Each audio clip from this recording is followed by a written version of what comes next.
Salmo 40, de 1 a 3.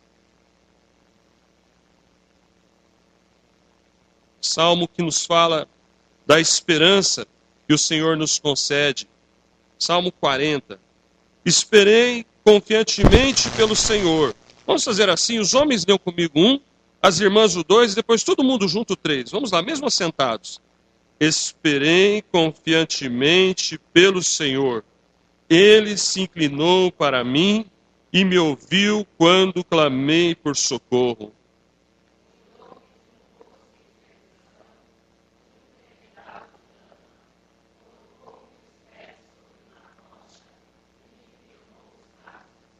E me pôs nos lábios um novo cântico, um hino de louvor ao nosso Deus. Muitos verão essas coisas, temerão e confiarão no Senhor. Amém. Meus irmãos, a esperança é uma das maiores virtudes que Deus nos concede. Nós vivemos num mundo sem esperança, amados. Um mundo que não tem Deus.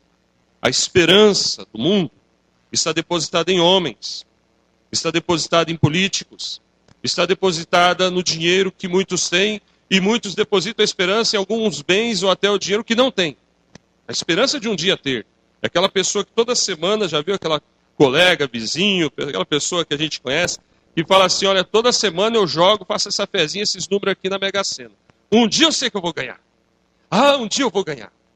Então, meus irmãos, são esperanças falsas, nulas. Porque se a nossa esperança se limita apenas a essa vida, somos os mais infelizes de todos os homens. Então nós somos o povo da esperança, porque a nossa esperança não está em homens, não está em dinheiro, não está em bens, não está em nós mesmos, não está em patrões, não está em políticos. A nossa esperança está em Deus, amém, irmãos? Por isso a nossa esperança nunca falha, porque Deus nunca falha, Deus nunca desiste. Deus nunca frustra esperanças. Deus nunca falha para com aquele que nele espera. Portanto, irmãos, nós temos que confiar em Deus. E uma coisa importante de aprendermos sobre esperança é que a esperança é fruto da fé.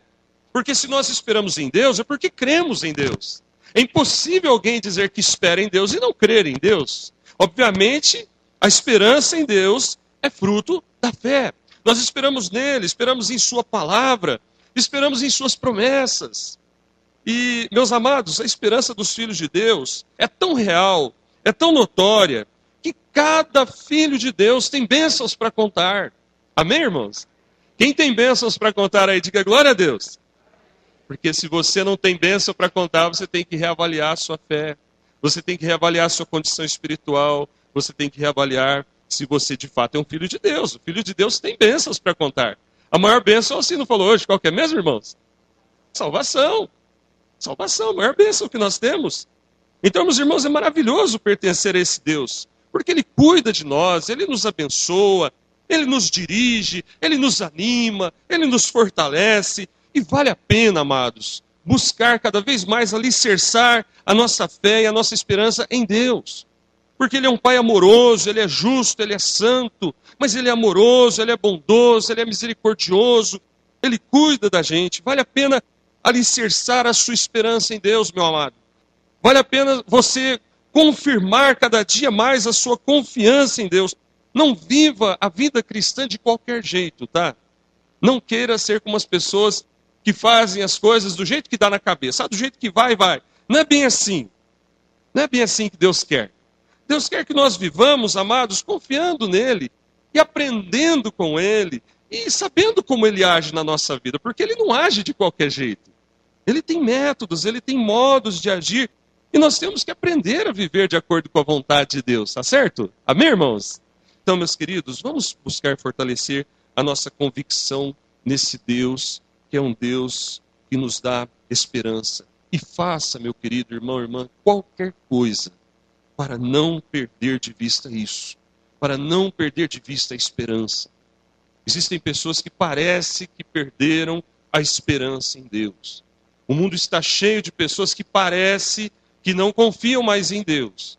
Até o IBGE, um dado estarrecedor, quem assistiu Verdade e Vida ontem viu o Nicodemos falando sobre isso, um dado estarrecedor sobre o povo evangélico brasileiro.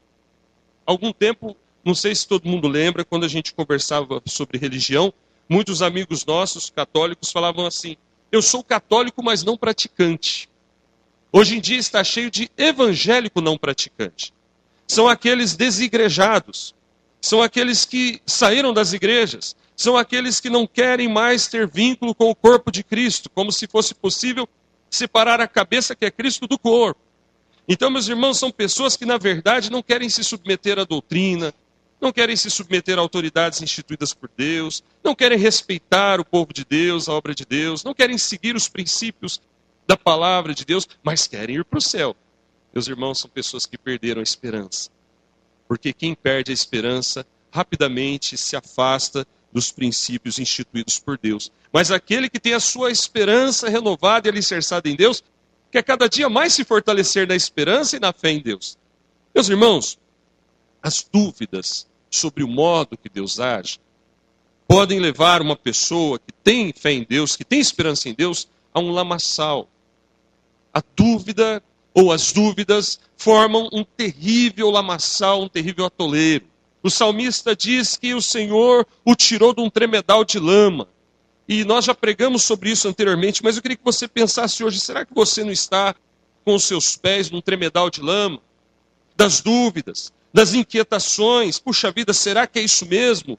Será que Deus é Deus mesmo? Será que a Bíblia é realmente a palavra de Deus? Será que eu devo confiar no que o pastor está falando aí? Será que eu devo entregar a minha vida nas mãos de Deus? Será? E quando vem os problemas, e Deus usa seus métodos para trabalhar na vida de cada um de nós, e muitas vezes dentro da agenda de Deus, dos métodos de Deus, estão os problemas, como acabamos de orar por nossa irmã Simone.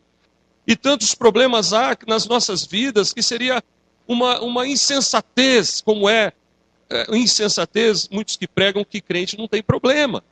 Isso é uma insensatez, é uma estupidez, porque a Bíblia não diz isso, a vida não diz isso, ninguém pode dizer eu não tenho problemas, isso não existe.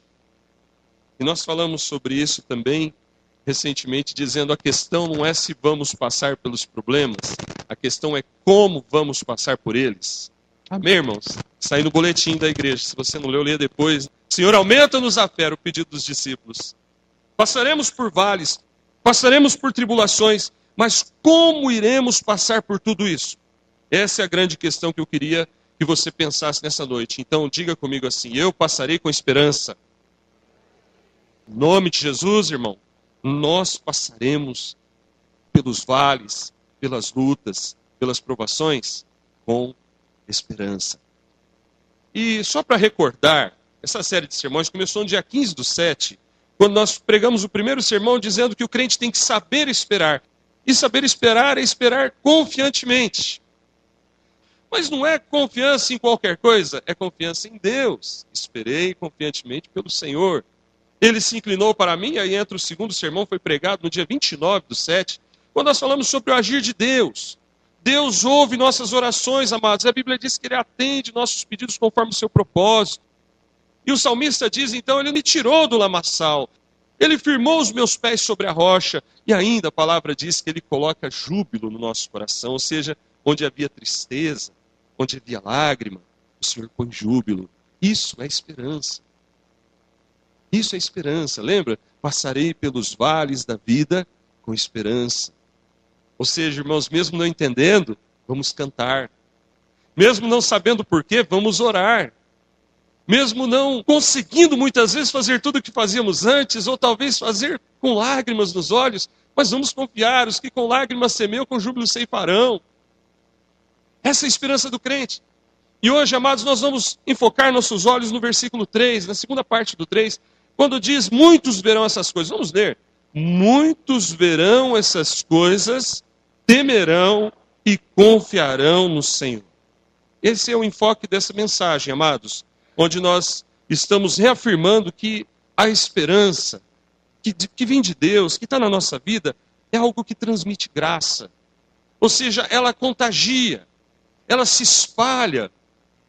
Já viu quando você vai visitar alguém que está doente, terrivelmente enfermo, e você vai para confortar aquela pessoa, só que chega lá, a pessoa está tão tocada por Deus, tão fortalecido na fé, que a gente sai confortado. A gente vai triste por saber que o irmão está passando por um vale terrível.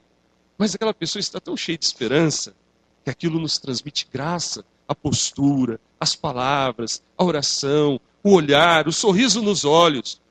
Eu não me esqueço, amados, eu disse que ser pastor é um privilégio, e é mesmo, mas até em momentos difíceis.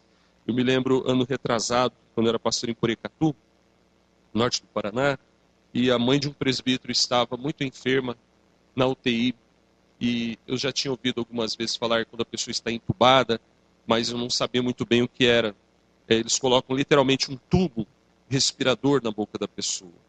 Então eu fui visitar essa irmã na UTI lá de Presidente Prudente, uma anciã, uma senhorinha já dos seus 80 anos, mas fiel a Deus. E ela estava numa situação tão triste. Eu fiquei chocado, irmãos, quando eu entrei lá e vi aquela irmã daquele jeito. Eu comecei a querer chorar, sabe? Mas eu pedi, Senhor, me ajuda, por favor, porque eu vim aqui para falar de Ti, para orar, e eu estou quase desabando. Nós oramos, lemos a Bíblia ali na UTI, e ela não podia falar nada. Uma senhora que poderia ser minha mãe, minha avó, presbítero ali do meu lado, totalmente arrasado, e Deus a levou depois de alguns dias. Mas uma coisa que me marcou foi o olhar daquela irmã. Irmãos, que olhar! O olhar de uma mulher de fé, o olhar de uma mulher que confiava em Deus, o olhar de uma mulher que dizia assim, no olhar parece que ela estava dizendo, pastor, eu creio, eu estou preparada, eu estou com Deus, eu estou confiante, Deus é o meu Senhor, eu não desisti, eu não abandonei, eu não duvidei, eu estou aqui nessa situação, mas eu sei que isso daqui a pouco acaba. Parecia que ela estava dizendo isso, pelo olhar dela. A palavra de Deus nos fala que a esperança é algo que contagia. E eu queria que você pensasse hoje sobre a sua esperança.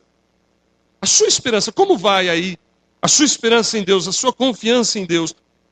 Como Deus age? Se Deus tem métodos, amados, como Deus age através das nossas vidas.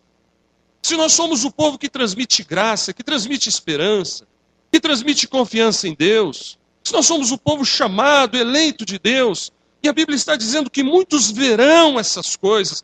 Que coisas? Aquilo que já falamos, a obra de Deus. Deus nos tirou do tremedal de lama, Deus nos colocou sobre a rocha, Deus nos firmou os passos, Deus nos fez povo de Deus. Agora a Bíblia termina esse trecho, esse terceiro versículo, dizendo, muitos verão essas coisas, temerão e confiarão no Senhor. Então eu queria que você pensasse nessa noite sobre a sua vida, sobre a sua espiritualidade. Será que você tem sido o vaso usado por Deus? Como Deus faz na vida do seu povo, o povo da esperança? O que acontece na vida do povo de Deus, que é o povo da esperança, amados, quando Deus realiza essas obras maravilhosas? E a primeira coisa que eu destaco, que está aí o primeiro verbo do versículo 3, esse povo é notado. Muitos verão essas coisas. Repita então comigo, muitos verão essas coisas. Amados, a palavra de Deus diz que nós somos o sal da terra, somos a luz do mundo. Fomos chamados por Deus para fazer diferença. Fomos chamados por Deus para sermos diferentes neste mundo, que é um mundo de trevas, um mundo de dor, um mundo sem esperança, um mundo de pecado. Nós somos o povo que Deus usa, o povo que Deus comprou com seu sangue, o povo que Deus tirou do tremedal de lama e pôs sobre a rocha. E a rocha, lembre, a rocha é uma figura bíblica de Cristo. Ele é a rocha, sobre esta pedra edificarei a minha igreja. Deus é a rocha eterna. Eu e o Pai somos um, disse Jesus. Então essa rocha da qual a Bíblia fala, amados, é uma vida em Deus. Uma vida alicerçada em Deus. Então veja que a palavra está dizendo que as pessoas verão a obra de Deus na vida do seu povo. E não são poucos, a Bíblia diz, muitos verão aquilo que Deus está fazendo na sua vida. Meus irmãos, que coisas são essas? Você tem que ter uma vida para mostrar. Eu gosto de pensar na nossa vida como uma vitrine. Nós somos a vitrine de Deus. Porque Deus usa a igreja para mostrar para o mundo, esse é o meu povo. Esse é o sal da terra. Essa é a luz do mundo. Esse é o povo que eu escolhi. Esse é o povo que vai morar no céu. Glória a Deus. Amém. Temos esse privilégio. Mas infelizmente, hoje, ser crente, ser povo de Deus, é muitas vezes motivo de escândalo. Zé fulano é crente. Então tem gente que olha e fala, aquilo ali é crente? Aquele ali é crente? Essa pessoa é crente? Como pode ser crente? Ele faz isso. Ela vive assim, assim, assado. Como pode ser crente? Então são pessoas, amados, que na verdade não estão vivenciando isso que a palavra de Deus diz. Mas, meus irmãos, nós não somos perfeitos, não é verdade? Não somos perfeitos. Pastor, eu não sou perfeito. É verdade, eu também não. Mas nós temos que viver de tal modo que a palavra de Deus seja conhecida através de nós. Como Paulo diz, nós somos o bom perfume de Cristo. Então, meus amados, quando a gente fala, muitos verão essas coisas, isso nos faz pensar acerca do poder do testemunho. O testemunho do crente tem um poder tremendo. O testemunho do crente tem um poder de influenciar pessoas. Porque você é aquela pessoa que no meio do vale, no meio das suas lutas, no meio das suas dificuldades, você não blasfema, não murmura. Você não abandona o Senhor, mas você busca mais a Deus, você ora, você crê, você clama, você espera. Lembra? Você tem esperança, então você espera. Você não desiste da igreja, você não desiste de Deus. Lembra de Jó, quando ele estava passando por aquela situação mais terrível? E alguém disse que Jó era um homem de Deus, mas mal casado.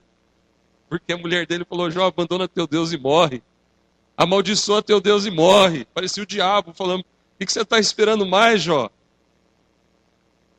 Vamos crer que essa mulher se converteu, se arrependeu daquilo que ela havia falado, através do testemunho de seu marido. A Bíblia não fala mais nada, né? Mas o pessoal brinca, fala, puxa vida, Jó estava ali, a única pessoa que ele podia buscar apoio era a esposa. E a esposa vira e fala isso para ele. Como você age nos seus momentos difíceis, amados? Então, meu querido, pense no poder do testemunho de vida. Testemunho é vida, é o modo que vivemos. Se nós não somos perfeitos, amados, tudo bem, é verdade. Mas o nosso modo de viver, agir, falar, vai mostrar que Deus está agindo em nós. Agora, Paulo, quando fala que nós somos o bom perfume de Cristo, ele fala perfume de vida e perfume de morte. Porque, amados, diz Romanos 2,24, que por causa de alguns problemas que aquele povo vivia, o nome de Deus estava sendo blasfemado. O nome de Deus é blasfemado entre os gentios por vossa causa. Veja, irmãos, que o povo de Deus é notado para o bem e para o mal. Pode ter 10 pessoas que fazem algo errado. Se o crente fizer algo errado, 10% daquilo, vão apontar o dedo e falar, tá vendo? Isso que é crente. É assim mesmo lá fora, né? Porque nós somos notados, as pessoas olham para o povo de Deus. Se a luz apagasse aqui agora, todo mundo ia falar, cadê a luz? Ora, nós somos a luz do mundo. Se a luz ficar fraca na sua vida, quem está nas trevas vai sentir a diferença. Agora, irmãos, a palavra de Deus também fala acerca do poder do testemunho. Em Mateus 5,16, Jesus dizendo que assim brilhe a vossa luz diante dos homens para que vejam as vossas boas obras e glorifiquem o Pai. Veja, muitos verão essas coisas. Jesus usou o mesmo verbo, para que as pessoas vejam as suas obras. Meu querido, nós somos notados. Ainda a palavra de Deus diz lá em João 17:21, na oração final de Jesus, ele diz, a fim de que todos sejam um, como estou, Pai meu, em ti, também sejam eles em nós, para que o mundo creia que tu me enviaste. O referencial da igreja para evangelizar, amados, é essa vida cheia de esperança. A esperança traz unidade, a esperança traz conforto, a esperança traz comunhão. Mas, meus amados, quando a gente fala do testemunho, nós temos que pensar também no testemunho anunciado. Porque muitos verão essas coisas, amados, fala de vida. Mas quando a gente prega, quando o grupo Vida canta, Deus usa eles, estão vendo, estão ouvindo a mensagem sendo falada, cantada. E o nosso modo de viver deve ser um tipo de pregação. Mas nós não podemos nos contentar em apenas viver, nós temos que falar. Foi o que Jesus disse lá em Marcos 16:15. Ide por todo mundo, pregar o evangelho a toda criatura. Muitos verão essas coisas, significa, amados, que esse povo da esperança é um povo que fala. É um povo que não se contém. É um povo que prega, que anuncia a esperança em Jesus, anuncia a salvação, anuncia o reino de Deus, anuncia o céu, que fala desse caminho. Meu querido, será que você tem falado do caminho para as pessoas lá de fora? Será que você anuncia a obra que Deus fez na sua vida para os seus amigos, para os seus conhecidos? Meus amados, o testemunho do crente é essencial. E alguns poderiam dizer, olha, eu não sei como falar, eu não sei como pregar, eu não sei como evangelizar. E a Bíblia responde a sua indagação lá em Atos 1:8, dizendo que é o poder de Deus na sua vida que vai gerar em você força, que vai gerar em você ânimo, esperança para você falar. E sereis minhas testemunhas. Ser testemunha é falar também, meu querido. Jeremias, quando foi chamado por Deus, ele se deparou com a sua fraqueza e falou: Senhor, eu não passo de uma criança. E o Senhor disse: Jeremias, não diga não passo de uma criança, porque a todos a quem eu te enviar você irá, e tudo que eu te mandar falar você falará. Isso é poder de Deus na nossa vida, meu amado. Tem muitos crentes que não falam da esperança em Cristo Jesus, porque estão fracos, está faltando o poder de Deus, está faltando esperança. Meus amados, esse é um povo então que é notado por sua vida, por suas palavras, por suas ações. Você quer ver algo tremendo que Deus pode fazer na sua vida e que não exige muito? Quantos amigos seus, não cristãos, não crentes, vão fazer aniversário? E você conhece, são amigos, vamos dizer, de todos, aqueles mais chegados, né? Colega de escola, trabalho. O que você pode fazer para influenciá-los tremendamente? Além de orar por eles e falar de Deus para eles quando tiver a oportunidade e viver uma vida da presença de Deus. Amém. É isso aí. Dá uma Bíblia para ele. No dia do aniversário, pega uma Bíblia, compra uma Bíblia, embrulha com um papel bem legal, põe um cartãozinho lá, um marca-página, daqueles feitos com oração, sabe? Escreve uma dedicatória e dá de presente no aniversário. Olha, fulano, isso aqui é meu presente para você. O maior presente que alguém pode ganhar é a palavra de Deus. Você pode influenciar não só uma vida, mas uma família inteira através daquela Bíblia. Ou muitas vidas através daquela Bíblia. Faça isso, meu irmão, faça alguma coisa. Porque lembre, o povo de Deus é notado, é um povo que transmite esperança. Mas, meus amados, a Bíblia diz ainda no Salmo 40, no versículo 3, que muitos verão essas coisas e temerão. Então, o povo da esperança é um povo que transmite o temor do Senhor. É um povo que transmite o temor do Senhor. Muitos verão e temerão. Olha, a Bíblia diz que muitas pessoas verão essas coisas e temerão. Não disse todos, disse muitos. Tá? Então não espere que todos sejam tocados pelo Senhor. Mas muitos, diz a palavra de Deus. Meus amados, o que significa temer o Senhor? Será que temer o Senhor é ter medo de Deus? Eu diria não só, mas também. É bom ter um pouquinho, né? É bom ter um pouquinho de medo de Deus. Porque a Bíblia diz, temer aquele que pode lançar o corpo e a alma no inferno. Deus é bom, é misericordioso, mas Deus é justo e santo. E aqueles que não se prepararem, preste bem atenção, aqueles que não se prepararem para aquele dia final, não entrarão no céu. Lá naquele dia não tem como falar: Senhor, eu quero consertar minha vida aqui agora. Não vai entrar no céu. Então, muito cuidado. Mas não é esse medo pavoroso de um Deus que está sempre pronto para castigar, ou está sempre pronto para lançar alguém lá no fogo do inferno. Temor é mais que medo. Temor é um respeito santo. Temor é um respeito santo. Temer a Deus, amados, é um estilo de vida. Temer a Deus é viver de um modo diferente nesse mundo. Olha, eu não faço isso, não é porque a religião não permite, é porque isso não agrada a Deus. Para que eu vou entristecer o Senhor? Eu temo o Senhor na minha vida. Temer a Deus, amados, é aquela posição, pensa em Moisés. Quando ele viu a glória de Deus na sarça ardente, ele se prostrou. Imediatamente, colocou o rosto no pó. Porque ele sabia que estava na presença de Deus. Se isso é temer a Deus, amados, então isso é muito mais que medo. Porque ele não saiu correndo.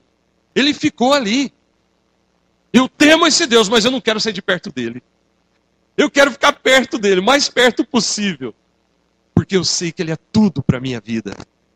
Então, meus irmãos, nós podemos entender o temor a Deus, porque a Bíblia diz: muitos verão essas coisas e temerão. Significa que nós vamos influenciar pessoas. Mas eu pergunto, será que nós temos vivido assim? Para influenciar, nós temos que viver. Se nós não vivermos, nós não vamos influenciar ninguém. O que é o temor do Senhor? Alguns textos só para a gente entender um pouco melhor. Talvez vendo os efeitos a gente entenda melhor. O temor do Senhor nos leva a viver sabiamente. Tem que ter sabedoria nesse mundo, irmão. Não pode fazer as coisas do jeito que dá na sua cabeça. Temer a Deus é saber cada passo que você dá. Porque a Bíblia diz em Provérbios 1,7 que o temor do Senhor é o princípio do saber. Mas os loucos desprezam a sabedoria e o ensino. Quem é louco despreza o temor do Senhor. Mas quem teme o Senhor quer aprender a andar, quer viver sabiamente. Eu pergunto, como você tem andado? No temor do Senhor? Ou do jeito que você acha melhor? O mundo vive, irmão, separando um tempo para Deus. É o tempo da escola, o tempo do trabalho, o tempo da família, o tempo do lazer e o tempo de Deus. Hoje, digamos, esse é o tempo de Deus. É a hora de Deus, é a hora de ir na igreja. Tem muitas pessoas que vivem assim. Bom, agora é a hora de Deus, é hora de ir na igreja, cantar, orar. Daqui a pouco eu vou embora e não é hora de Deus mais. É minha hora, é hora de passear, é hora de curtir. Mas eu queria que você entendesse que não é esse o propósito de Deus. Uma vida enfocada em Deus, uma vida sobre a rocha que é Cristo. Uma vida onde Deus é o centro de tudo. Vive, trabalha, pratica esporte, lazer, se diverte, estuda, faz tudo que uma pessoa normal faz. Mas tudo para a glória de Deus. Tudo com o temor de Deus. Tudo colocando Deus em primeiro lugar. Eu vou trabalhar para a glória de Deus, eu vou estudar para a glória de Deus, eu vou passear para a glória de Deus. Se algo lá não agrada a Deus, eu vou evitar fazer isso, não vou fazer isso, porque não agrada a Deus, não vou viver fora do temor de Deus. Mas, meus irmãos, o que é o temor do Senhor? O temor do Senhor, amados, também é aprendido através do conhecimento da Bíblia.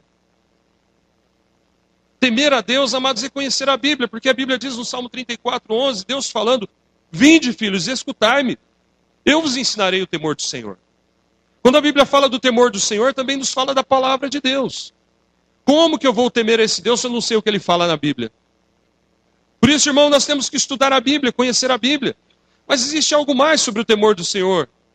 O temor do Senhor é o modo de caminhar que agrada a Deus. A Bíblia diz em Atos 9:31 que a igreja tinha paz por toda a Judéia, Galileia e Samaria, edificando-se, caminhando no temor do Senhor e no conforto do Espírito crescia em número. Nós queremos crescer em número? Amém, irmãos? Então nós temos que andar no temor do Senhor e no conforto do Espírito. O fato de muitas igrejas estarem se esvaziando hoje em dia, e muitos crentes não querem viver no temor do Senhor. Muitos pastores não querem viver no temor do Senhor. Muitos líderes evitam falar de pecado. Olha, não fala do pecado não, porque isso esvazia a igreja. Engano. Engano. O crente gosta de ouvir falar do pecado conforme Deus fala, porque ele quer aprender a evitar o pecado. Ainda que quando vem uma palavra, uma mensagem mais dura, a pessoa se sente incomodado e tal, mas depois ele vai digerir aquilo e vai falar, é verdade, eu preciso mudar meu modo de caminhar. Muitas igrejas hoje, irmãos, muitos crentes hoje não querem viver no temor do Senhor. Querem fazer do jeito que o mundo faz. Então na igreja a gente ensina que o crente, o moço crente, a moça crente, antes de namorar, eles têm que orar pedindo sabedoria para Deus. Eles têm que falar com os pais para ver se os pais concordam com isso. Mas no mundo é só ficar. É só sair abraçado, dando um beijinho, tá tudo bem, né? Tem crente que acha que assim tá bom. Então isso não é o temor do Senhor. E os pais, abram seus olhos. Abram seus olhos, porque quem dá muita liberdade, amanhã pode colher os frutos de algo que não queria. Muitas pessoas falam para mim, ou já falaram também para outras famílias, como é que você consegue seus filhos na igreja? Como é que você consegue? Parece que lá na sua casa tem uma mágica. Não tem mágica, irmão. Tem oração, tem lágrima, tem choro, tem humildade, tem Bíblia, tem disciplina, tem palavra, tem conversa, tem amizade, tem carinho. É isso que falta em muitos lares. Tem pais que não conversam com seus filhos certos assuntos, então isso ele tem que saber. Como assim tem que saber? Você tem que ensinar. Não, isso aí ela já sabe, já falei. Mas se ela já sabe, você já falou, mas ela não está vivendo, ela precisa de ajuda, você tem que ir lá abraçar essa pessoa, seu filho, sua filha, e explicar o temor do Senhor, porque certas coisas, amados, os moços e moças, filhos da igreja, jovens, adolescentes, não só os adultos, mas toda a igreja, só vai aprender a praticar se souber o que é o temor do Senhor. Então, quando a Bíblia fala, amados, no Salmo número 40, muitos temerão o Senhor, não pense que é que vão ficar com medo de Deus. Ah, vão ficar com medo. Não, meu querido. Vão aprender a andar com Deus. Esse é o sentido. Tire aquela ideia que a pessoa vai ficar com medo de Deus. Não é isso. Eles vão ver sua vida transformada e vão querer também conhecer esse Deus que transforma vidas. Eles vão ver você que parou de fumar e vão falar, peraí, me ensina esse negócio aí, meu, porque eu não consigo parar de fumar. Como é que você fez parar de fumar? Aí Deus fala, olha, está nas suas mãos agora, é contigo, filho, fala. Abre tua boca e prega o caminho para essa vida. Olha, eu consegui parar de fumar porque Jesus entrou no meu coração. Eu consegui parar de beber porque Jesus mudou minha vida. Bom, por que tua casa tem tanto sossego, seus filhos são bonzinhos, sua esposa? Você parece que vive uma paz, uma coisa diferente. O que está acontecendo lá, hein? Alguma terapia? Vocês estão indo a algum psicólogo? É algum remédio que toma em casa? O que é? Qual o segredo? Jesus. Como é que é? É Jesus. Jesus é o segredo, meu irmão. Jesus é o segredo para a sua vida ser uma vida radiante, uma vida que transmite esse temor do Senhor. Mas para isso, você tem que viver o temor do Senhor. E meus amados, o temor é um presente de Deus, porque a Bíblia diz lá em Efésios 2:8, que a graça de Deus é o caminho pelo qual Deus nos dá a fé. E isso não vem de nós, é dom de Deus. Não existe temor do Senhor, não existe esperança sem fé, lembra? Não tem como ter esperança se não tiver fé. E é a fé que é a força motriz, que gera em nós esperança, que gera em nós o temor do Senhor. Então isso é um presente de Deus. Em João 3,3, Jesus se referiu a isso falando do novo nascimento. Não sei se você se lembra, mas é um novo nascimento. Ou seja, conversão. Temer ao Senhor, amados, é ter uma vida lavada pelo sangue do Cordeiro. O temor do Senhor não é algo que os ímpios conhecem. É algo que aquele que conhece a Deus conhece. E tem muito crente que não conhece o temor do Senhor. Tem que aprender a temer o Senhor. Tem que aprender a caminhar com o Senhor. Não estou questionando a sua salvação, mas questione a sua salvação. É bom. É bom. A dúvida pode ser positiva se ela nos aproxima mais de Deus. Se a sua vida não é assim, questione-se diante de Deus. Mas muitas vezes nós temos convicção da nossa salvação. E falta aprender mais do temor do Senhor. Falta aprender mais sobre a esperança. E Deus quer nos ensinar. O Salmo diz: vinde, filhos, eu vos ensinarei o temor do Senhor. Mas, meus irmãos, nós ainda temos que falar que esse povo da esperança, é um povo que transmite confiança em Deus. Diz o Salmo 40, no versículo 3, no finalzinho: muitos temerão e confiarão no Senhor. Amém, irmãos? Confiarão no Senhor, ou seja, terão fé no Senhor. Lembre-se, pela graça sois salvos mediante a fé, isso não vem de vós, é dom de Deus. A nossa vida irradia esperança. Se assim for, nós influenciamos pessoas com essa esperança, pessoas temerão o Senhor e confiarão no Senhor através dessa vitrine de Deus que é a sua vida. Você tem que ver bem o que você está apresentando ao mundo. É uma vida de esperança? Amém? É uma vida de temor? Amém? É uma vida de confiança em Deus? Amém? E eu confio também na sinceridade de quem não falou amém. Se você não falou amém porque você não sabe, você tem que buscar ter essa certeza. Talvez você falou amém aqui dentro. Você que sabe aí, né? Tá certo? Muitos verão, temerão e confiarão. Deixa eu contar a história de um crente com problemas que eu conheço. Um crente estava com problemas. N problemas. E no momento de desespero no seu trabalho, aquele crente não conseguia nem escrever o que ele tinha que escrever lá no computador da empresa. Está lá aquela pilha de papéis. E você sabe que numa empresa grande as informações são passadas de um setor para o outro. Então não pode ficar parado. E aquele irmão lá parado não conseguia trabalhar. N problemas, só chorando. Crente. E um amigo não crente chegou e sentou perto dele e falou assim: o que você tem?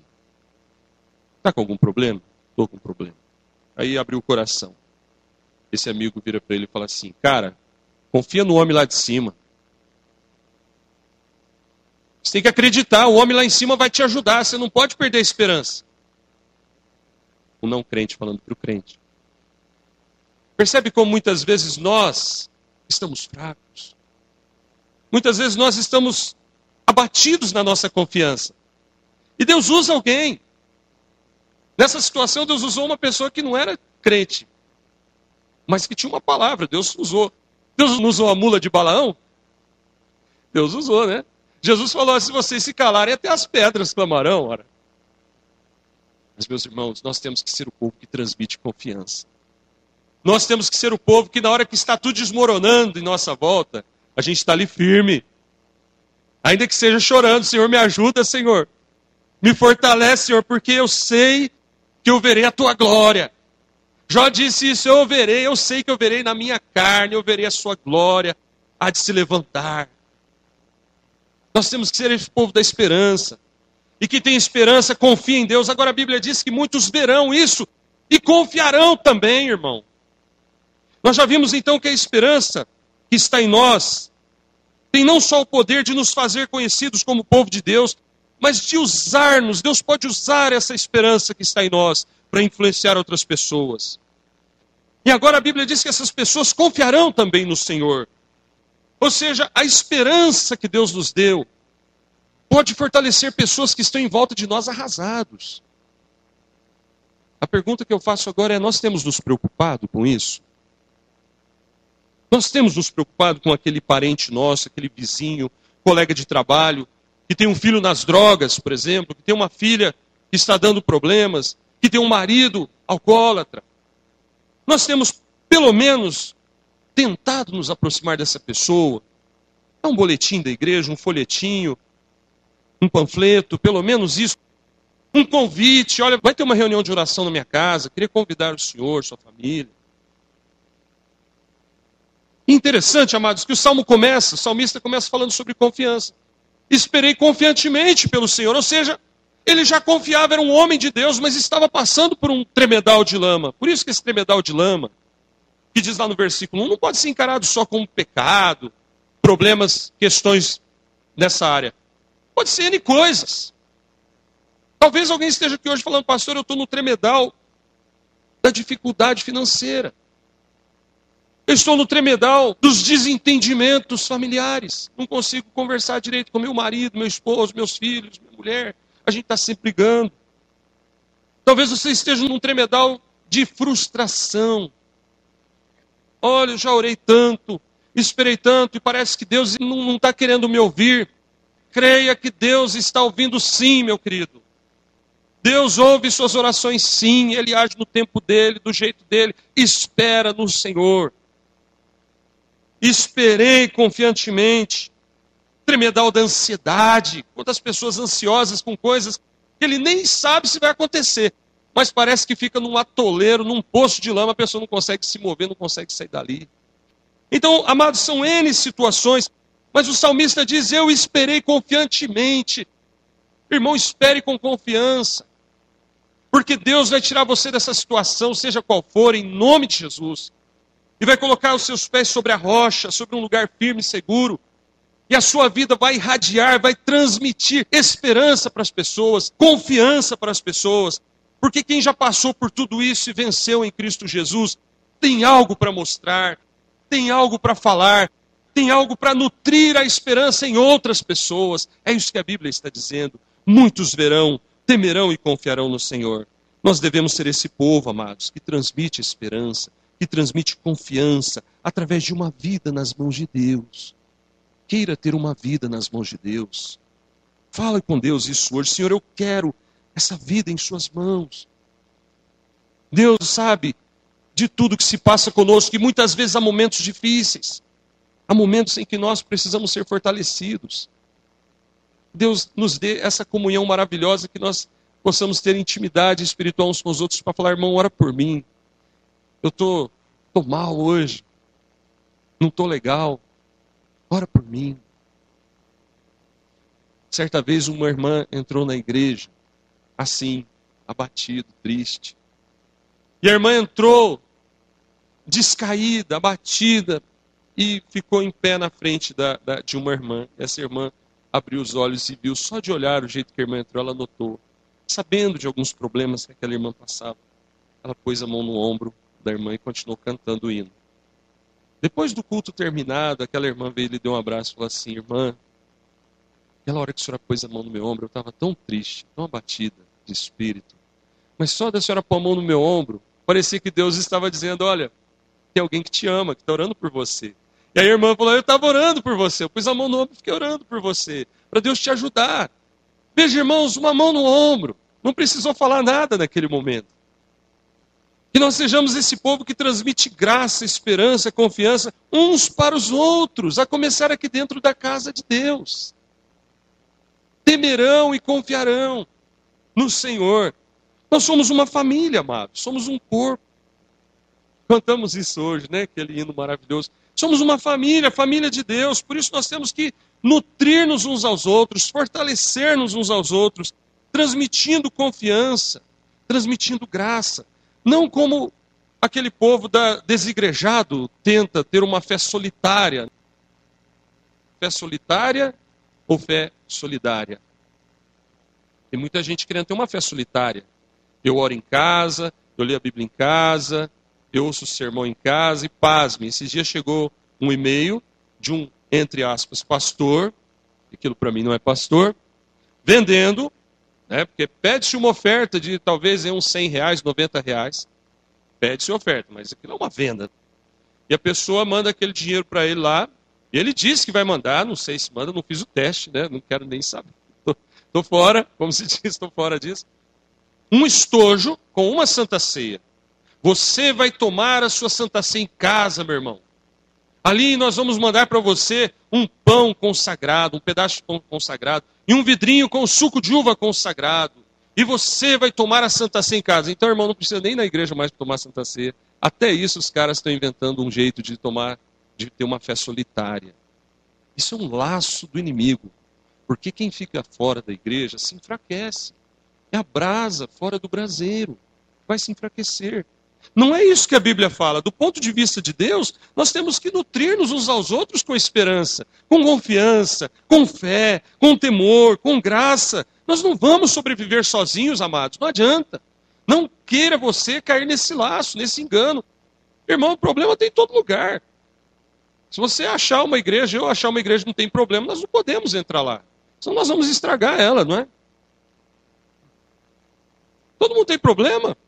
O único lugar que não tem problema é lá no céu, meu amado. Lá no céu não tem problema. E quando nós formos para lá, os problemas vão ficar tudo aqui na terra. Não vai subir problema para o céu. Amém, aleluia. Mas enquanto estivermos aqui, nós somos chamados por Deus para ajudar a resolver conflitos, resolver problemas, resolver questões que uns e outros estão passando. Longe da comunhão, nós não conseguiremos. E meus amados, eu creio que na palavra, então, nós vemos um ciclo da esperança se fechando. Aquele homem que estava sem muitas esperanças, mas confiando ainda em Deus, lá naquele tremedal de lama, esperando no Senhor. Mas talvez alguém dissesse, puxa vida, cadê o teu Deus? Você está aí orando, esperando, você é crente, mas nunca resolve esse problema, nunca acaba. Até quando você vai esperar em Deus? E se alguém falasse isso para você, você tem que dizer como nós cantamos, até a morte. Até a minha morte eu vou esperar no Senhor. Até a minha morte eu vou louvar o Senhor. Enquanto eu viver, eu vou louvar o Senhor. Porque eu sei que Ele é a minha esperança. Ainda que Ele não queira fazer tudo do meu jeito, mas Ele vai fazer do jeito dele, mas eu sei que Ele vai. E esse homem, então, que esperava em Deus, nós vamos dizer agora, amém, irmãos? Nós que esperamos em Deus, fomos tirados de um lamaçal, de um tremedal, fomos colocados sobre a rocha, e agora nós somos chamados por Deus para nutrir outros. Muitos verão e confiarão no Senhor. Eu me lembro do jovem Gerazeno, lá em Marcos 5, 18 a 20, ele tinha muitos problemas, né? Eu acho que ele nem tinha noção dos problemas que ele tinha. E você se lembra, Jesus foi lá, libertou ele daquela legião de demônios, e diz no versículo 18, que ele pedia para Jesus que deixasse ir com ele. Marcos 5, 18, Senhor, o Senhor me libertou, o Senhor me tirou aquele monte de problemas, de demônios que estavam me atormentando aí há tanto tempo. Agora eu quero seguir o Senhor, quero ser um discípulo teu. E no versículo 19, Jesus diz para ele, ó, vai para a tua casa, para os teus, e anuncia-lhes tudo que o Senhor te fez e como teve compaixão de ti. Veja, irmãos, fechou-se mais uma vez o ciclo da esperança. Deus começa a fazer a obra em nós, para nos usar para fazer a obra na vida de outros. Você quer isso na sua vida? Nós queremos ver essa igreja cheia, amados, não só no dia do aniversário do coral, e daqui eu vejo vários lugares vazios. Poderia estar mais cheia. Mas nós queremos ver essa igreja cheia todo dia, todo domingo, todo trabalho. De gente eleita por Deus, de gente escolhida por Deus. E a Bíblia diz, como crerão se não há quem pregue? Como crerão se você não abrir a tua boca, meu amado? Então, meu irmão, Que você seja como esse farol. Um farol no meio da escuridão. Que você seja como esse farol. A sua esperança tem que iluminar outras vidas. A esperança que Deus colocou na sua vida, irmão, tem que clarear o caminho de outras pessoas.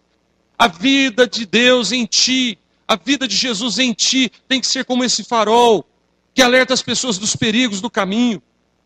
Nós temos que ter essa fé, amados, de um modo que as pessoas sejam crentes aqui na igreja, de outras igrejas, na escola, no trabalho, ou não crentes também.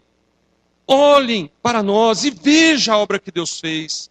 E veja aquilo que Deus fez na nossa vida. A Bíblia diz, aproveita bem as oportunidades. As portas começarão a se abrir quando as pessoas virem a luz de Deus em nós.